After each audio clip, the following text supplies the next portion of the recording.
Young Tina Shatina, chief of the musician, Mapondera music, TK. Gana vakandipina manje nemango manjava chuna kosekera ndavatina angwe mukati ana mashoko muchitemba netumashoko andiyeri tsoko iri shumba asi ndinomutsovera yekuti asingandide anoguma andida saka ndangoti chakanaka ngairumbise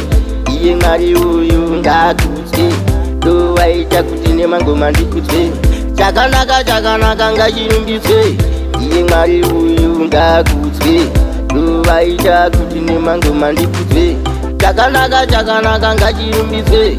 iye mwari uyu ngakutswe inga munosiona wani pandakatangira zvanga zvakaoma ndisina kana wekuchemera asi nhasi uno ndirimo matiketi ngoma dzangu vakudzimwira ti vakutobvunzana hanzi uyu ndiani ndikati ndini Young Tina ndiri Mapondera garai mandikurumbira nzwai saka ndangoti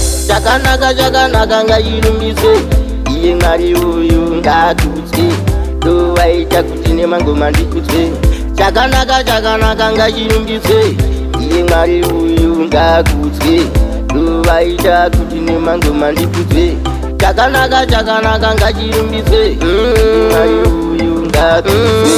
vanoda kugara vakandipina manje nemangoma njava chuna kosekera ndavatina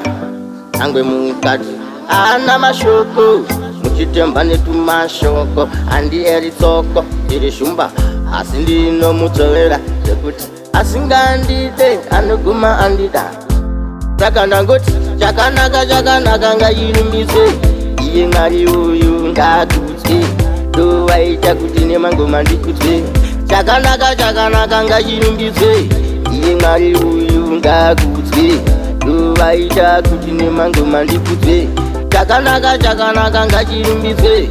iye mwari uyu ngakutswe inga munosiona wani pandakatangira zvanga zvakaoma ndisina kana wekuchemera asi nhasi uno ndirimo matiketi ngoma dzangu vakudzimwira ti vakutobvunzana hanzi uyu ndiani ndikati ndini Young Tina ndiri Mapondera garai mandikurumbira nzwai saka ndangoti chakanaka ngairumbiswe